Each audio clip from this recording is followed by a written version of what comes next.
घटना होगी जो करंट में चल रही होगी, या फिर उससे जुड़ा कोई स्टोरी होगा, या फिर उस स्टोरी से जुड़ा हुआ कोई क्वेश्चन होगा। ठीक है, हर घटना का बैकग्राउंड आपको हिस्ट्री में मिलेगा। तो उसके बाद पॉलिटिकल एसे हो, ज्योग्राफिकल एसे हो, कोई भी एसे हो, उसका आपको नेक्स्ट जो स्टेप होगा वो होगा हिस्ट्री, अर्थात बैकग्राउंड आप लिखेंगे। उसके बाद आप फिर डायमेंशन तोड़ना शुरू करेंगे। जैसे पॉलिटिकल ऐसे होगा, मानिए मताधिकार की प्रतिशत में भिन्नता या फिर राजनीतिक प्रतिनिधित्व, तो उसमें जो ज्योग्राफिकल स्ट्रक्चर होगा उसके कारण परिवर्तन हो सकता है। जो बड़े राज्य हैं वहां पे ज्यादा सदस्य होंगे, छोटे राज्य पे कम होंगे।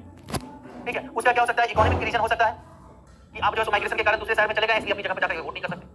उसके एथिकल डायमेंशन होंगे। उसका जो है पॉलिटिकल इंप्लीकेशन क्या होगा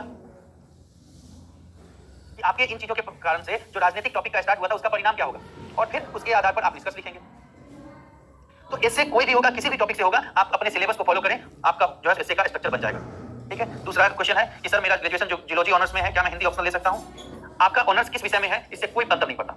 आप वैकल्पिक विषय जो यूपीएससी ने दे रखे हैं उसमें से कोई भी चुन सकते हैं। ठीक है, हाँ, आपके ऑनर्स से इंटरव्यू में के दौरान हो सकता है कि कुछ प्रश्न पूछा जा सके। जैसे एक बहुत ही कॉमन क्वेश्चन ये होता है कि आपने जिस विषय में ऑनर्स किया है उसका आप अपने प्रशासन में कैसे उपयोग करेंगे। ठीक है, नेक्स्ट क्वेश्चन है कि थीसिस स्टेटमेंट बनाने का तरीका क्या है। इससे का एग्जांपल लेकर के साथ में बता दीजिए। थीसिस स्टेटमेंट क्या होता है, जो भी इससे का टॉपिक है उसका थीम होता है, सेंटर पॉइंट होता है। ठीक है, सेंट्रल पॉइंट होता है, केंद्रीय बिंदु। ठीक है, जैसे टॉपिक है छत की मरम्मत का समय तब होता है जब सूरज चमक रहा हो, अर्थात समस्या के समाधान का समय कब होता है, समस्या आने के पहले। ठीक है, अब एक बात बताइए कि बरसात के समय में अगर आप छप्पर की मरम्मत करते हैं तो क्या उस छप्पर में मजबूती आ पाएगी? पहली बात नहीं। दूसरी बात कि उस समय मरम्मत के दौरान क्या होगा, मरम्मत में कठिनाई आएगी। तीसरी बात कि आप डर के साए में होंगे कि आपके घर में पानी चला जाएगा, आपका घर के अंदर का सारा सामान बर्बाद हो जाएगा। तो यही चीजें जो है आपको क्या कर रही हैं, यही चीजें आपके केंद्र बिंदु में है कि समस्या से पहले समाधान आवश्यक है। देखिए, समस्या दो प्रकार की हो सकती है। पहला, संभावित समस्या, दूसरा असंभावित समस्या।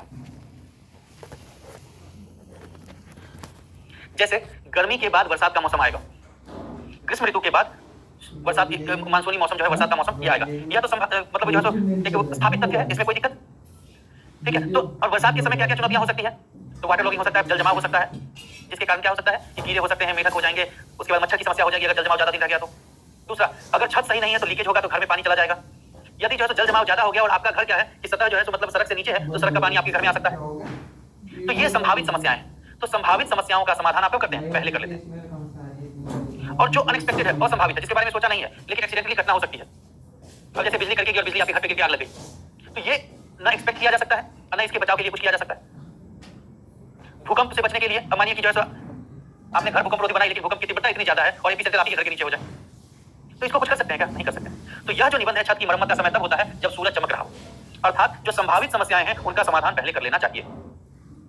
ठीक है, इससे पहले कि हम लोग टॉपिक स्टार्ट करें, आप लोगों के लिए सूचना है कि आज आप लोगों के पास फीडबैक फॉर्म शेयर किया जाएगा। ठीक है, तो आप सभी लोग अपना फीडबैक फॉर्म अवश्य भरें। जिनको यह नहीं पता कि फीडबैक फॉर्म कैसे भरते हैं, तो वो आईएएस हिंदी पे जो है इसके लिए आप क्वेरी डालें, आपका समाधान कर दिया जाएगा, आपको बता दिया जाएगा कि किस प्रकार से आप फीडबैक फॉर्म भरेंगे। ठीक है, लेकिन अपने सुझाव अवश्य दीजिए। ठीक है, अब आते हैं अपने टॉपिक पे। एक पुरानी कहावत है कि जो बुद्धिमानी को प्रदर्शित करता है कि समस्या से पहले समाधान कौन ढूंढता है, एक बुद्धिमानी व्यक्ति, और समस्या के समाधान कौन ढूंढता है, एक मजबूर व्यक्ति, आलसी व्यक्ति, और समस्या के प्रभाव का जो है मतलब भुक्तभोगी कौन होता है, अखंड आलसी व्यक्ति। जैसे बचपन में आपने एक कहानी सुनी होगी कि एक बच्चा था, उसको हर बात में देर करने की आदत थी। जब माँ उसको उठाने जाती तो हमेशा ये कहता 5 मिनट में उठता हूं। एक दिन उसके स्कूल में जादू का खेल आयोजित होना था। ठीक है, तो जादू का खेल जो आयोजित होना था, मतलब मैजिशियन आने वाले थे, जादू का खेल दिखाया जाना था स्कूल में। तो उसने अपनी माँ से कहा कि माँ, कल जो है हमारे स्कूल में जादू का खेल दिखाया जाना है। लेकिन स्वभाव तो उसका वही था, एक दिन में परिवर्तित तो हो नहीं जाएगा। माँ गई उठाने, बोला 5 मिनट में उठता हूँ। दोबारा उठाई, 5 मिनट में उठता हूँ। माँ बोली कि जादू का खेल दिखाया जाना है, लेट हो जाओगे, फिर उठा। लेकिन जो चूंकि आलसी प्रवृत्ति उसकी आलसी थी, तो धीरे धीरे अपना काम करता रहा। तो विलंब हो गया। जब स्कूल पहुंचा तो क्या हुआ कि खेल समाप्त हो चुका था। तो बुद्धिमानी व्यक्ति समस्या से पहले समाधान को ढूंढने का प्रयास करता है। जो कम बुद्धिमान है और जो है मतलब जो जीवन को अपने के उतार चढ़ाव को बहुत ज्यादा जो है प्रत्याशित नहीं करता है, दूरदृष्टि से देख नहीं पाता है, वो समस्या आएगी तो समाधान के लिए कार्य करेगा। लेकिन जो अखंड आलसी व्यक्ति है, जो कहेगा कि एकदम समस्या सिर पे चढ़ जाएगी तभी हम कार्य करना शुरू करेंगे, तो वो हमेशा क्या करता है, पछताता है। ठीक है, यह कहावत सावधिक छत की मरम्मत के बारे में प्रतीत हो सकती है, लेकिन इसका गहरा रूप क्या है कि हमारे जीवन के विभिन्न पहलुओं पर लागू होता है। यह समस्याओं को दूर करने और अनुकूल समय के दौरान आवश्यक सुधार करने के महत्व पर बल देता है, न कि संकट के आने पर प्रतीक्षा करने के। अब कैसे? तो सबसे पहले व्यक्तिगत विकास। आप सभी लोग सिविल सेवा परीक्षा की तैयारी कर रहे हैं। सिविल सेवा की परीक्षा के दौरान सबसे पहला कार्य आप क्या करते हैं? यदि आप सीरियस हैं तो सबसे पहले परीक्षा के बारे में जानकारी प्राप्त करते हैं कि परीक्षा क्या है, परीक्षा के विभिन्न स्टेजेस क्या हैं, उसमें किस तरह के प्रश्न पूछे जाते हैं, उसकी आवश्यक अर्हता योग्यता क्या है, उसके बाद कितने अंक लाने पर मैं पास हो जाऊंगा। ठीक है, तो परीक्षा के संदर्भ में पूरी जानकारी। अब ये पता चल गया कि 3 स्टेप में एग्जाम होता है, प्रारंभिक परीक्षा होती है, मुख्य परीक्षा होती है और उसके बाद पर्सनालिटी टेस्ट होता है, व्यक्तित्व परीक्षण होता है। तो आप क्या करेंगे, एक व्यक्ति होगा जो पहले प्रीलिम्स की तैयारी करना शुरू करेगा, केवल प्रीलिम्स पर ध्यान देगा। प्रीलिम्स की परीक्षा जब रिजल्ट आएगी तब मुख्य परीक्षा की तैयारी शुरू करेगा, और यदि मुख्य परीक्षा पास कर गया तब उसके बाद इंटरव्यू की तैयारी शुरू करेगा। लेकिन वहीं पर एक दूसरा व्यक्ति होगा जो क्या करेगा कि पहले सिलेबस को एनालाइज करेगा, क्वेश्चन के तरीके को देखेगा, पूरा सिलेबस याद करेगा और तब वह इस बात की जानकारी लेने का प्रयास और समझने का प्रयास करेगा कि तीनों में सामान्यताएं क्या है, समानता क्या है और अंतर क्या है। फिर उसकी तैयारी का तरीका क्या होगा कि वो हर वो टॉपिक जो पढ़ेगा तो उसकी प्रारंभिक परीक्षा के लिए प्रासंगिकता, मुख्य परीक्षा के लिए प्रासंगिकता और इंटरव्यू के लिए प्रासंगिकता, तीनों के बारे में चर्चा करेगा और तीनों के संभावित प्रश्न जितने बन सकते हैं उन सबका अभ्यास करेगा। अब बताइए कि ए जो कि पहले प्री फिर मेंस और फिर इंटरव्यू की तैयारी कर रहा है और बी जो तीनों को होलिस्टिक रूप में लेकर के लगातार तैयारी कर रहा है, जीतने की संभावना किसकी ज्यादा होगी? बी की। कारण कि ए जब मानिए प्रारंभिक परीक्षा की तैयारी कर रहा है तो उसका सारा फोकस प्रारंभिक परीक्षा पे है। उसके बाद मानिए कि परीक्षा के 20 से 30 दिन के बाद रिजल्ट आया और रिजल्ट आने के 50 दिन के बाद मुख्य परीक्षा का एग्जाम होना है। अब 50 दिन के समय में 5 पेपर की पूरी तैयारी, जिसमें कि तकरीबन 20 के आसपास विषय हैं, साथ में उत्तर लेखन का अभ्यास, क्या यह सब कुछ संभव है? यह जो बहुत ही दुष्कर कार्य है।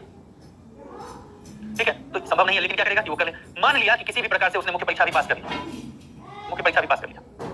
अब आप देखेंगे कि जो मुख्य परीक्षा होती है उसके जो लगभग 2 महीने 60 दिन से 65 दिन के बाद आपका रिजल्ट आता है और उसके 15 से 20 दिन के बाद या 1 महीने के बाद आपका इंटरव्यू शुरू होता है। अब मानिए आपका शुरुआती रोल नंबर है जिसका इंटरव्यू जो है इंटरव्यू सीरीज के पहले दिन ही होना है। अब क्या उस 15 या 1 महीने में आप अपने व्यक्तित्व का विकास कर सकते हैं? तो आप प्री और मेंस तो क्वालीफाई कर भी जाएंगे, इंटरव्यू में छट जाएंगे। या तो आपकी समझ प्री और मुख्य परीक्षा के हिसाब से इतनी ज्यादा हो कि आपको इतना ज्यादा गैप मिले इंटरव्यू का जो मार्क कोई अंतर ही ना दे पाए, क्योंकि व्यक्तित्व का विकास क्षणिक नहीं हो सकता। एक बार में आपको किसी भी चीज को देखने का दृष्टिकोण परिवर्तित नहीं हो सकता है, वह धीरे धीरे आता है। धीरे धीरे आप किसी चीज के बारे में कंसीव करके उसको अपने व्यवहार में अमल करते हैं। 2 बच्चा है, एक हर प्रश्न का उत्तर शालीनता से देता है और एक तुरंत उग्र हो जाता है।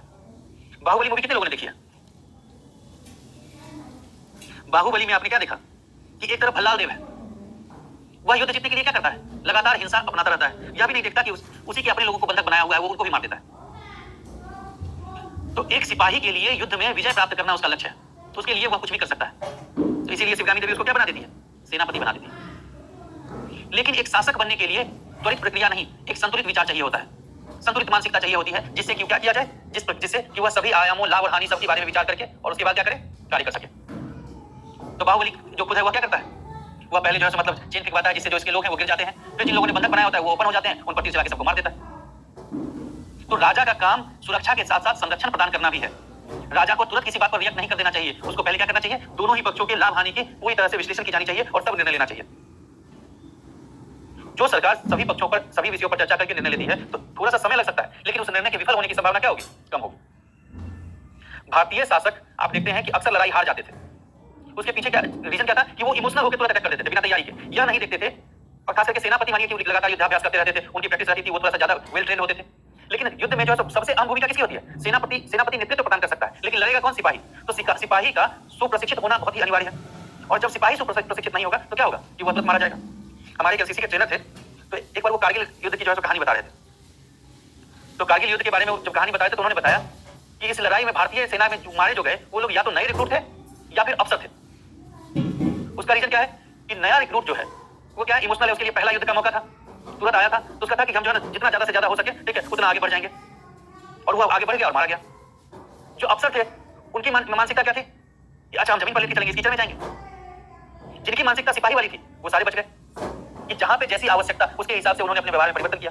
तो कहने का मतलब है कि व्यक्तित्व का विकास एक दिन में नहीं हो सकता, तो उसके लिए आपको निरंतर कार्य करना पड़ता है। ठीक है, तो अब व्यक्तित्व विकास की बात करते हैं, तो हम चुनौतियों और क्षेत्रों का सामना करते हैं जिनमें सुधार की आवश्यकता होती है। ये हमारे होने के शारीरिक, भावनात्मक और बौद्धिक पहलू हो सकते हैं। तो यदि हम कहावत की भावना को अपनाते हैं तो हम यह पहचान कर सकते हैं कि शांत और स्थिरता के समय है, तो हमें अपने बारे में अपने पर काम करने की आवश्यकता है। अर्थात परीक्षा से पहले हमें होलिस्टिक वे में प्रिपरेशन की जरूरत है, तभी तो आप निरंतर अभ्यास करते रहेंगे, आत्म सुधार में निवेश करेंगे, अर्थात जो सेल्फ इंट्रोस्पेक्शन, जो अपनी कमियां हैं उनको जानेंगे और उनमें सुधार करते रहेंगे। यदि किसी तरह की बीमारी है तो चिकित्सा या परामर्श प्राप्त कर सकते हैं, उसको सही कर सकते हैं। अक्सर कहा जाता है कि आदमी को जो है तो आज के वर्तमान संदर्भ में साल में कम से कम एक बार तो फुल बॉडी चेकअप कराना ही चाहिए। क्यों? क्योंकि इससे आपको पता चल जाएगा कि यहाँ ये सब दिक्कत हो सकती है, तो आप उसका पहले ही जो है प्रिकॉशनरी मेजर्स ले सकते हैं। यदि ऐसा नहीं करेंगे तो क्या होगा कि आप बीमारी की तरफ सुभेद्य होंगे और एक बार बीमार हो जाएंगे तो फिर इलाज होगा, तो इलाज के दौरान जो समस्याएं क्या होंगी और ज्यादा व्यापक होंगी, नुकसान और ज्यादा होगा। ठीक है, नए कौशल प्राप्त कर सकते हैं या स्वस्थ आदतें विकसित कर सकते हैं। अपने जीवन के धूप के दिनों में अर्थात अपनी बेहतर स्थिति में जब आप हैं, जिस समय आपके पास कोई समस्या नहीं है, उस समय आप क्या कर सकते हैं, अपने रास्ते में आने वाले संभावित तूफानों से निपटने के बेहतर तरीकों को तैयार कर सकते हैं। ठीक है, व्यवसायिक विकास। अब आप कोई यात्रा पर निकलते हैं, जैसे मानिए कि अभी जो है गर्मी का मौसम है, ठीक है, लेकिन यहीं पे अभी जो है अगर नॉर्थ ईस्ट की यात्रा पर जाएंगे तो वहां का मौसम टेम्परेचर जो है सामान्यतः क्या है, जो मेन लैंड है उससे कम होता है। तो वहां की जानकारी आप पहले से अगर आपको है कि वहां पे टेम्परेचर कम होगा, वहां बरसात का मौसम होगा, तो आप अपनी पैकिंग जो करेंगे वहां जाने के लिए तो उसमें क्या रखेंगे, एक आध पतला पतला स्वेटर रख लेंगे, अपना जो है रेनकोट है वो रख लेंगे, जो वहां पे बरसात तो हमें निरंतर होती रहती है। वहां का मैप रख लेंगे ताकि आपको जो है कहां जाना है, कैसे कैसे जाना है उसकी जानकारी हो। कई बार हो सकता है कि आप पहाड़ पर जा रहे हैं, वहां पर खाने का रास्ते में कुछ ना मिले, तो कुछ जो है मतलब ड्राई फ्रूट या इस तरह रख लेंगे जिससे आप क्या कर सकते हैं, सर्वाइव कर सके।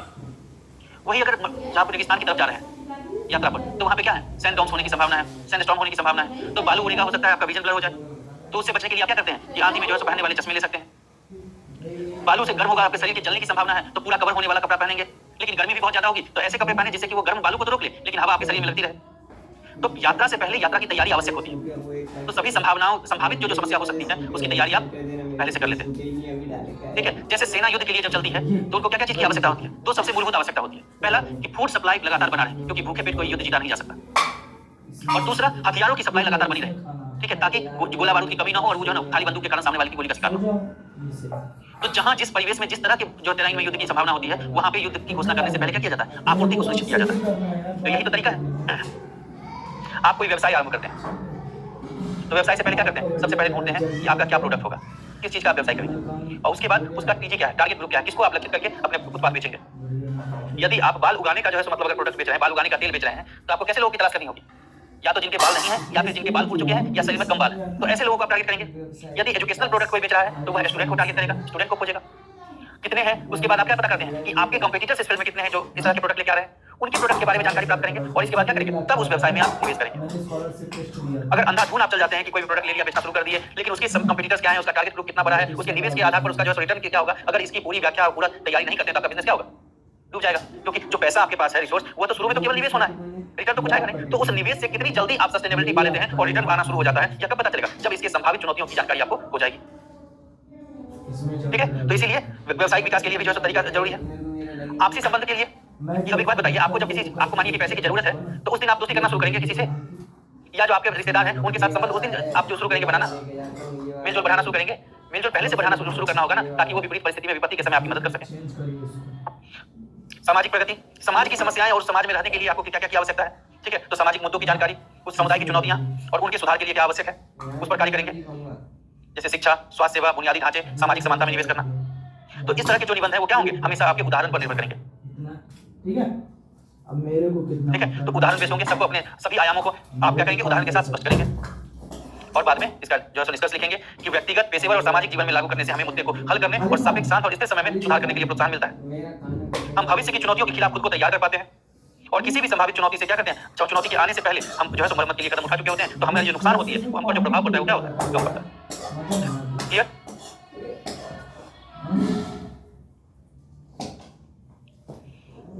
अगला निबंध है कि कोई भी व्यक्ति एक ही नदी में 2 बार कदम नहीं रखता।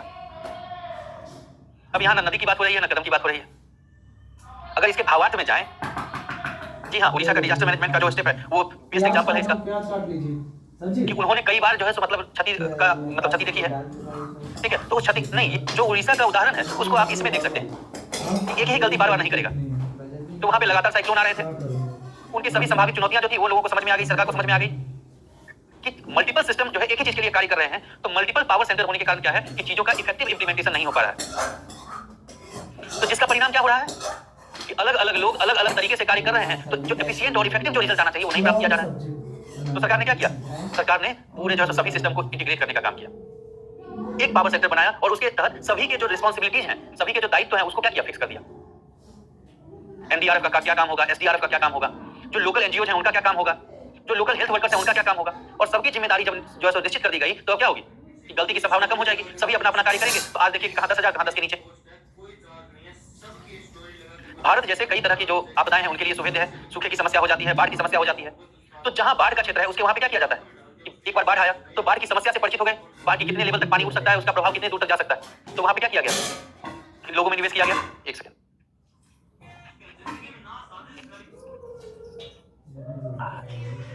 लोगों में निवेश किया गया।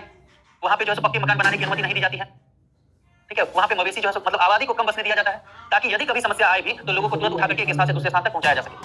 तो जान माल का जो नुकसान है वो क्या होगा, कम होगा। दूसरा, एक समय जो आपके जीवन से चला जाता है वो क्या दोबारा कभी वापस आता है। 28 जून 2023 को सुबह 6 से 9:30 की मेरी क्लास दोबारा हो सकती है, लेकिन 28 जून 2023 को नहीं हो सकती। तो एक समय जो बीत गया वो दोबारा नहीं आ सकता, अर्थात एक ही नाव में मतलब एक ही नदी में हम दोबारा नहीं जा सकते। तो नदी का संपर्क यहाँ पे संदर्भ जो है अलग अलग आयामों से।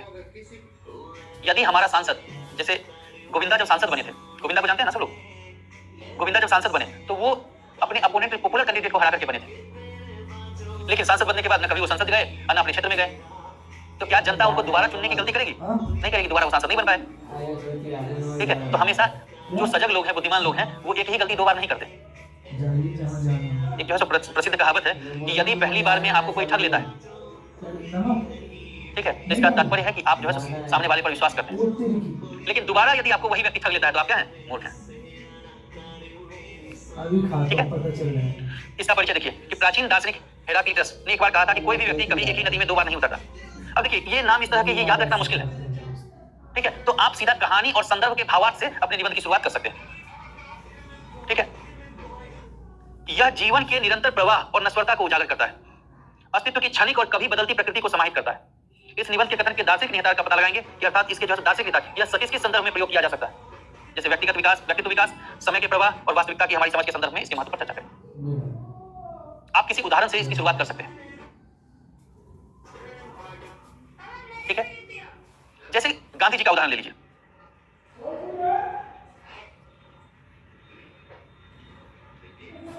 असहयोग आंदोलन,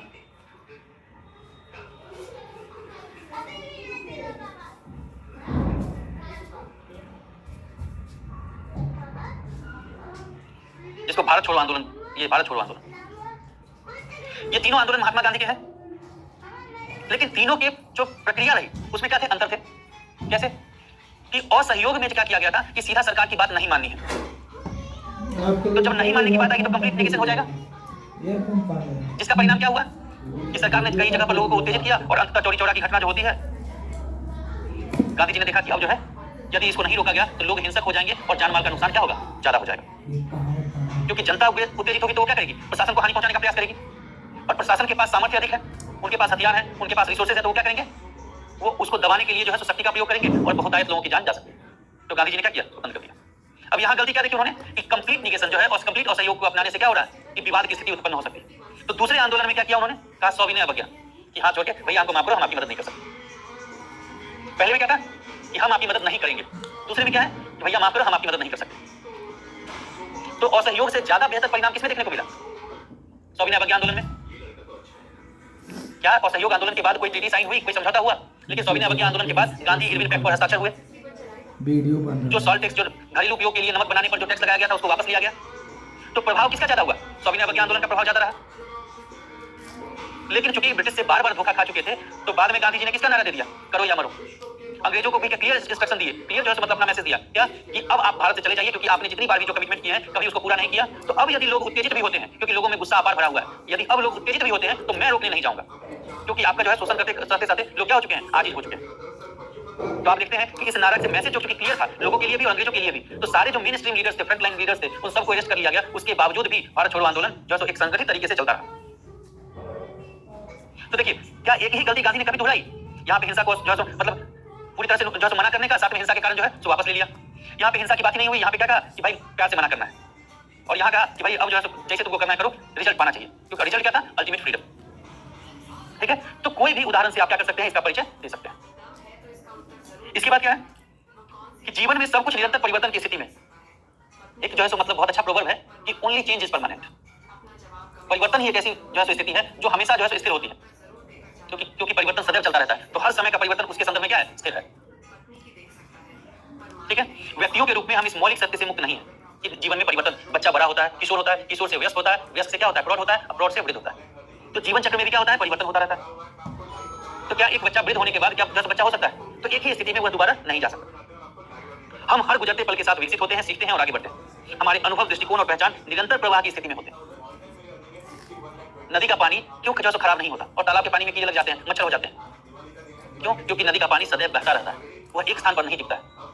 आप नदी के एक ही जल को 2 बार हाथ नहीं लगा सकते, क्योंकि एक बार हाथ लगाएंगे तो जिस पानी में हाथ लगाया वो भाग के आगे निकल गया। अब जो पानी आपके सामने है वह दूसरा जल। ठीक है? वास्तविकता को स्वीकार करके हम व्यक्तिगत विकास के महत्व और जीवन की परिवर्तनकारी यात्रा को अपनाने के लिए क्या करते हैं? प्रशंसा प्राप्त करते हैं। आज गांधी ने अगर अपने विचारों में परिवर्तन नहीं किया होता, यदि गांधी ने अपने एक्टिविटीज के सीक्वेंस में, संरचना में और क्रियाकलाप में परिवर्तन नहीं किया होता, यदि गांधी भी अन्य भारतीय जो है ब्रिटिश ट्रेंड लॉयर्स की तरह सूट बूट में रहते, तो क्या गांधी को वैसी प्रासंगिकता या फिर जो है वैसी पहचान मिलती जो भारत में उनको प्राप्त हुई? और उसका प्रभाव यह हुआ कि जब बारदौली सत्याग्रह के लिए सरदार पटेल को चुना गया, तो आप देखते हैं कि सरदार पटेल ने भी अंग्रेजी जो वेशभूषा थी उसका परित्याग कर दिया और धोती कुर्ता पहनना शुरू कर दिया। तो परिवर्तन के वाहक भी बने और उन्होंने दूसरों में भी परिवर्तन लाया। ठीक है? तो व्यक्ति गलती से सीखता है और आगे बढ़ता है। हर बार हम जीवन की नदी में कदम रखते हैं तो हम बदल जाते हैं, और नदी कभी भी पहले जैसी नहीं रहती, तो व्यक्ति भी कभी भी पहले जैसा नहीं रहता। यदि आज से पहले आपने निबंध कभी नहीं पढ़ा है, ठीक है, निबंध लिखा सबने होगा, क्योंकि आप सब 10वीं पास हैं, हर क्लास में एक ना एक निबंध लिखा ही होगा, लेकिन कितने लोगों ने इन तरीकों से निबंध लिखा होगा? कभी निबंध के टेक्निक पर चर्चा की होगी? और अब जब भी आप निबंध लिखेंगे तो क्या पहले की तरह ही लिखेंगे या कुछ परिवर्तन होगा आपके निबंध लिखने की शैली में? ठीक है? तो यह जो परिवर्तन आया या क्या है, या आपको बेहतरी की तरफ ले जाएगा ना। तो अब जब आप निबंध लिखेंगे तो क्या वही गलती करेंगे जो पहले करते थे? नहीं करेंगे। तो आप जब बेहतर बनते हैं, आपके आयाम खुलते हैं, तो हमेशा क्या करते हैं? आप बेहतर स्थिति में जाते हैं। समय का प्रवाह, समय क्या है कि जैसे एक समय आज गुजर गया वो दोबारा नहीं आएगा। एक प्रसंग है कि एक बार अकबर ने बीरबल से कहा कि ऐसा कुछ बताओ कि सुख में उसे खुशी मिले, सुख में जो है दुख हो, दुख के समय में खुशी मिले। तो उसने एक लाइन लिखी, क्या? यह वक्त भी गुजर जाएगा। नहीं, कल क्लास नहीं होगी, कल आपकी जो है बकरीद की छुट्टी है। ठीक है? तो ये आज मतलब निबंध की जो है आखिरी कक्षा है आपकी। ठीक है? अब यह वक्त भी गुजर जाएगा जब आप बहुत खुश होंगे, प्रफुल्लित होंगे, आपके पास सब कुछ होगा। तब जब आप इस लाइन को पढ़ेंगे तो क्या फीलिंग आएगी? यार ये जो मेरा सुख में क्षण है यह एक बार गुजर जाएगा, अर्थात फिर से परिवर्तन होगा और आप कहां जाएंगे? दुख की ओर चले जाएंगे। तो सुख के क्षण में जब इस पंक्ति को पढ़ेंगे तो दुख होगा।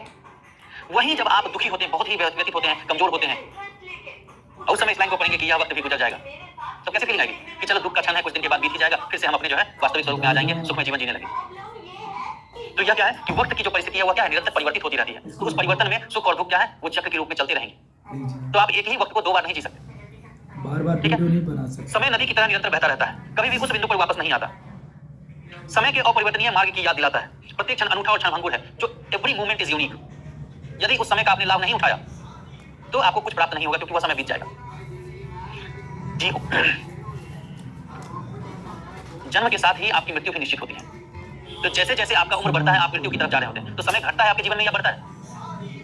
आपके जीवन का समय क्या होता है? धीरे धीरे घटता जाता है। ठीक है?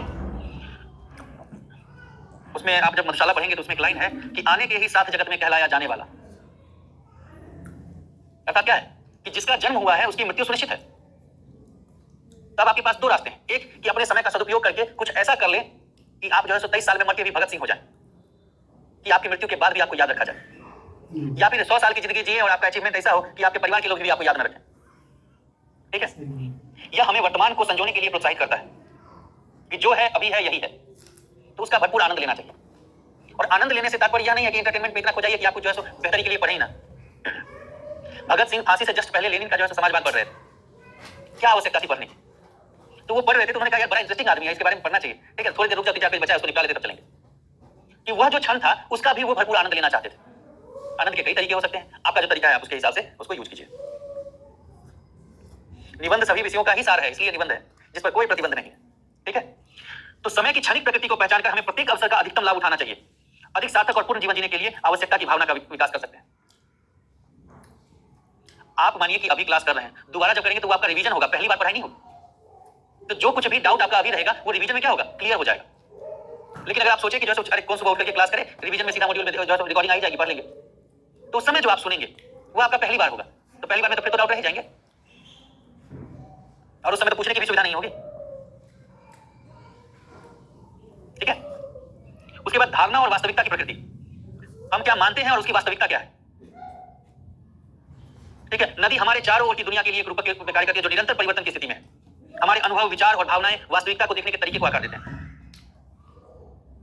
जैसे कि एक उदाहरण दिया मैंने कि धरती पर 70% जल है, आपके शरीर में 70% जल है जो कि मुफ्त में उपलब्ध है। फिर बोतल में पानी भर के बेचने वाले की जो कल्पना थी, उसको क्या किया लोगों ने? फिर ऋषि हंस के देखा कि बताइए कि मतलब फ्री वाली चीज कौन खरीदेगा? ठीक है, लेकिन उसने कुछ कल्पना की होगी। तो वास्तविकता क्या है कि आज मिनरल वाटर का और जो बंद बोतल के में पैक करके जो बेचे जाने वाले पानी है, उसका व्यापारिक शेयर जो है एक अच्छा खासा प्रतिशत है। हजारों करोड़ का यह बिजनेस आज के डेट में भारत में चल रहा है। और पहले एक दो कंपनियां थी, अब जो है उसकी देखा देखी बहुतायत कंपनियां बाजार में आ गई हैं। तो व्यापार बढ़ा कि घटा है? जबकि चीज तो मुफ्त में मिलने वाली थी। क्योंकि उस आदमी ने क्या देखा, उसने संभावित परिकल्पना की कि भैया पोल्यूशन बढ़ रहा है तो पानी की क्या होगी, पानी में भी पोल्यूशन बढ़ेगा। पहली दिक्कत। दूसरा, 70% जल जो है यदि उसको 100 माने तो केवल 3% ही तो पीने योग्य पानी है, बाकी तो खारा जल है। तो वह 3% जल कितने लोगों की भूख मिटा पाएगा? जलवायु परिवर्तन की स्थिति है तो वर्षा का पैटर्न बदलेगा, तो अलग अलग जगह में सूखा की संभावना हो सकती है। तो इन सभी आयामों पर विचार किया होगा उसने, तभी तो एक धारणा बनाई होगी। और जिन्होंने विचार नहीं किया उनकी धारणा थी कि कौन जो है फ्री के पानी के बदले पैसा देगा। और वास्तविकता आज आप हम सबके सामने है। ठीक है, तो हम जो सोचते हैं और जिसको मतलब रिस्ट्रिक्ट कर लेते हैं वो हमारी धारणा है, और उस धारणा का प्रतिफल क्या होता है? वास्तविकता जो हम देखते हैं।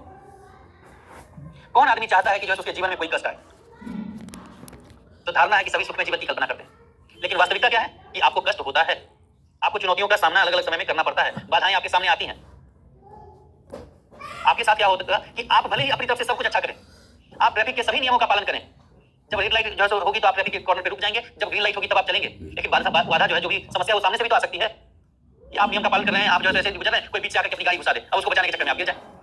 तो बाह्य कारक भी आपके सभी जो है संभावित आदर्शों की वास्तविकता को परिवर्तित कर सकते हैं। आप किसी से जो है सौहार्द से गले मिले, लेकिन वो आदमी बीच में खंजर भी तो भोग सकता है। ठीक है, तो हमारी धारणा और वास्तविकता में क्या अंतर हो सकता है? तो यदि एक बार हमें किसी चीज की धारणा बन गई और उसकी वास्तविकता की समझ बन गई, तो हम उस धारणा को बदल देंगे या फिर उसी को बनाए रखेंगे? बदल देंगे। ऑब्वियस सी बात है कि हमारे जो वैचारिक विचार में क्या हो गया, परिवर्तन हो गया। परिवर्तन और अनुकूलनशीलता कि जैसे जैसे वैचारिक परिवर्तन हुए उसको हम एडॉप्ट करेंगे और एडॉप्ट करने के साथ दूसरे व्यक्ति बन जाएंगे। आप लोगों ने जब तैयारी शुरू की थी और आज एक चक्र में जो है सभी विषयों को पढ़ने के बाद जो पहले की स्थिति थी और जो वर्तमान स्थिति है, दोनों में आपकी सोच, समझ और बात करने की क्षमता, आपके किसी को रिस्पॉन्स करने की क्षमता में क्या है, परिवर्तन आए कि नहीं आए? तो क्या आप वही व्यक्ति हैं? नहीं। ठीक है, तो इन सभी उदाहरणों के परिप्रेक्ष्य में आप क्या देते हैं उत्तर कि व्यक्तिगत विकास समय के प्रवाह और जीवन की निरंतर बदलती धाराओं की यात्रा करने के लिए आवश्यक अनुकूलता का मूल्य सिखाता है। मतलब परिवर्तन को स्वीकार करने की शक्ति देता है।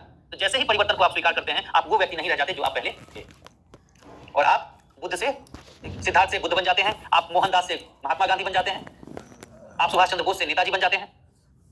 तो क्या है? परिवर्तन की स्वीकार्यता के साथ बेहतर पहचान की प्राप्ति। तो इस प्रकार हमारा जो है यह निबंध पूरा होता है। ठीक है, अब ये देखिए दो और ऐसे हैं, इनको आप जो है पूरा लिखा हुआ है, इसको पढ़ लेंगे।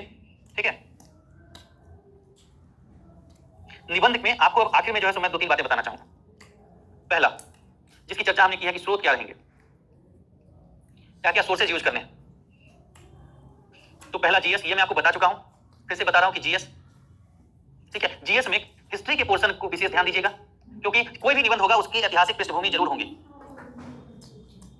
तो इसीलिए इतिहास पर विशेष ध्यान दीजिएगा। जो इतिहास में पर्सनालिटीज हैं, जो व्यक्तित्व हैं, ठीक है, जो महापुरुष हैं, उनके द्वारा कही गई बातों का ध्यान जरूर रखिएगा। ठीक है, उनके जो कोटेशन है, उनके जो स्टेटमेंट है, जैसे कि अपने आप को जानने का सबसे बेहतर तरीका है कि अपने को दूसरों की सेवा में खो देना। तुम मुझे खून दो, मैं तुम्हें आजादी दूंगा। ठीक है, जैसा आप सोचते हैं आपका व्यक्तित्व वैसा हो जाता है। महात्मा बुद्ध, जनता का जनता के लिए और जनता द्वारा किया गया शासन अब्राहम लिंकन। तो जो उनके कोटेशन है, जो बातें हैं, उनको ध्यान में रखिए। तीसरा, जो अगला सोर्स है कि सभी आयाम में किसी भी जो बातें हैं, किसी भी चीज है, उससे जुड़े सभी आयाम को सोचिए और उसको हमेशा ध्यान में रखिए। जैसे कोई भी मानिए कि नया आविष्कार होता है, विज्ञान ही है, तो आप कहेंगे कि विज्ञान का जो है इतिहास क्या होगा? तो हमेशा जो आविष्कार हुए हैं उसके पीछे कुछ ना कुछ परिस्थितियां जरूर रही होंगी, क्योंकि किसी चीज की आवश्यकता होती है तभी आविष्कार होते हैं। कोविड की वैक्सीन की आवश्यकता तभी पड़ती है ना, जब कोविड के कारण संसार जो है महामारी से ग्रस्त हो जाता। ठीक है, तो विषय वस्तु की समझ, जीएस से आपको यह पढ़ना है। दूसरा, समाचार पत्र, दूसरा स्रोत, इसको व्यवहार में लाइए पढ़ने के लिए। इससे हालिया घटनाएं और एक ही बात को सोचने के विभिन्न आयाम प्राप्त होंगे। अब रिसेंट जो एक्टिविटीज है या रिसेंट घटना आपको अगर पता चलेगी तो उसका आप अपने जो है एस्से के परिचय में, भूमिका में, प्रस्तावना में उपयोग कर पाएंगे, तो आपका एस्से दूसरों की तुलना में अलग दिखेगा।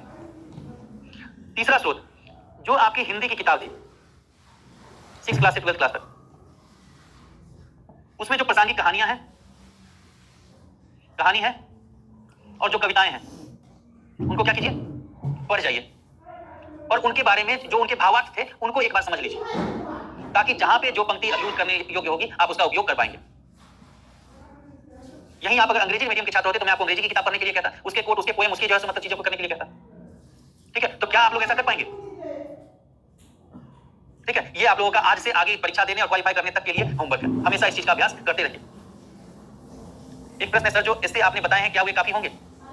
जो एस्से के टॉपिक्स मैंने बताए हैं वो कतई काफी नहीं है, लेकिन जो तरीके मैंने बताए हैं वो काफी है, क्योंकि दुनिया का कोई भी एस्से का टॉपिक ऐसा नहीं होगा जिसे बताए गए तरीके से नहीं लिखा जा सकता।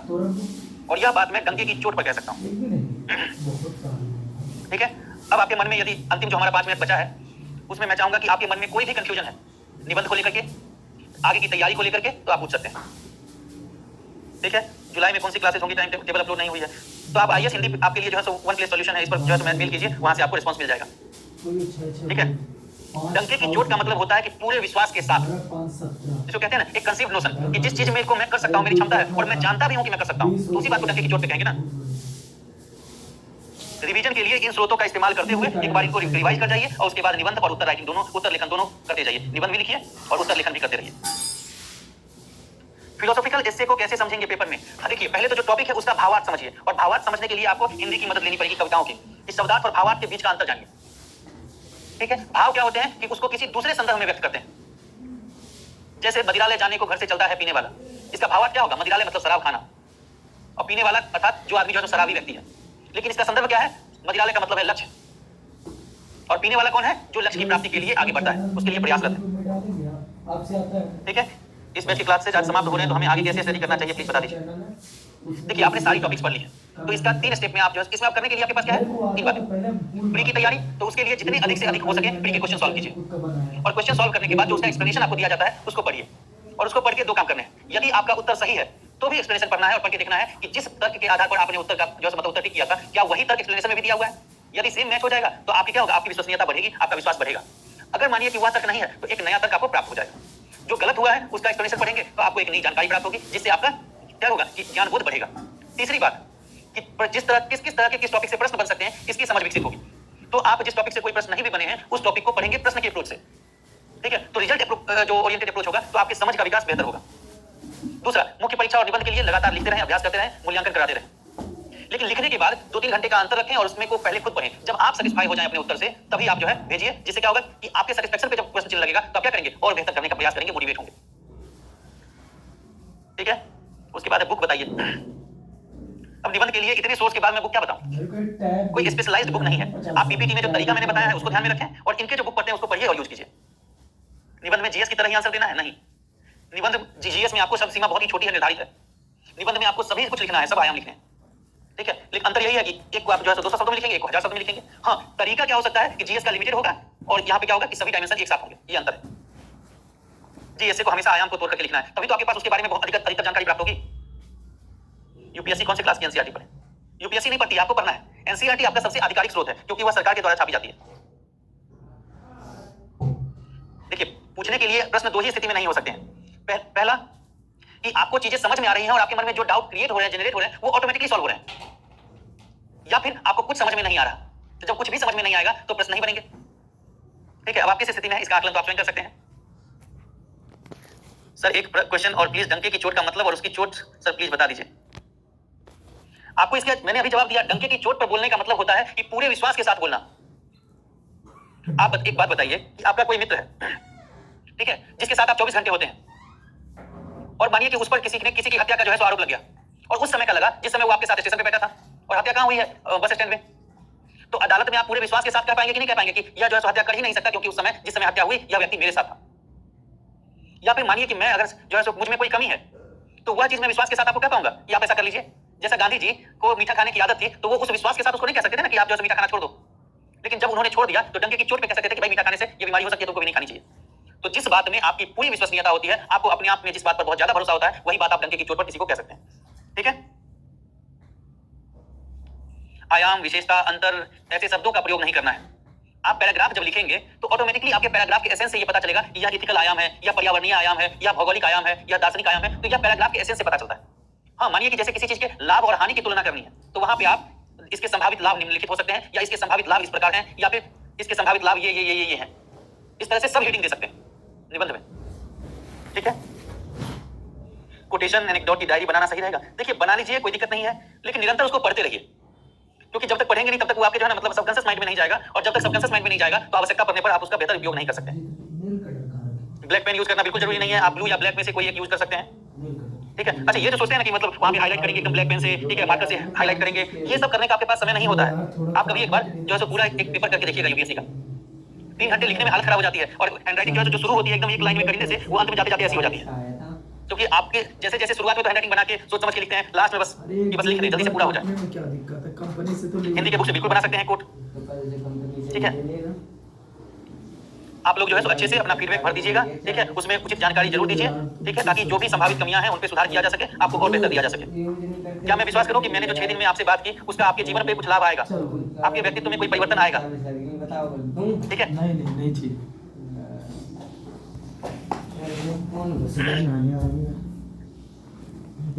एक व्यक्ति 4 दिन में स्विमिंग सीख सकता है, लेकिन एक एक्सपर्ट बनने के लिए उसको डेली उतना अभ्यास करना पड़ेगा ताकि उसकी स्टेमिना बनी रहे। सिमिलरली आप उत्तर लेखन 1 दिन या 2 दिन करके पूरे एक्सपर्ट नहीं बन सकते, लिखना 1 दिन में आ सकता है, लेकिन कहाँ क्या लिखना है और कितनी प्रासंगिकता के साथ लिखना है इस चीज के लिए आपको निरंतर अभ्यास करना पड़ेगा। डेली जो है आपको उत्तर लेखन का अभ्यास करना चाहिए, ठीक है। फीडबैक के लिए आपको फॉर्म आ जाएंगे आपके पास, ठीक है, उसको भर करके आपको IAS हिंदी पर भेजना है, या गूगल फॉर्म आएगा उस पर जो है भर करके आप वहीं पे सबमिट करेंगे, ऑटोमेटिकली सेव हो जाएगा, ठीक है। आप लोगों को यदि लाभ हुआ है और आप बता रहे हैं तो आपका बहुत बहुत धन्यवाद। मेल पर आपको फीडबैक फॉर्म आता है। चलिए इसी के साथ हम आज की कक्षा समाप्त करते हैं। आशा करते हैं कि आप लोग जो भी मेरे द्वारा आपको सुझाव दिए गए हैं उस पर अमल करेंगे, और अमल करते हुए अपने में निरंतर सुधार लाने का प्रयास करेंगे, और इससे आपके व्यक्तित्व में भी परिवर्तन आएगा। बहुत बहुत धन्यवाद। आपका दिन शुभ हो, और आपकी आने वाली सभी चुनौतियों के लिए आपको हमेशा क्या हो, उचित समाधान प्राप्त हो, और आप अपने जीवन को प्रतिदिन बेहतर बनाते हुए दिन दूनी रात चौगुनी तरक्की करें। बहुत बहुत धन्यवाद।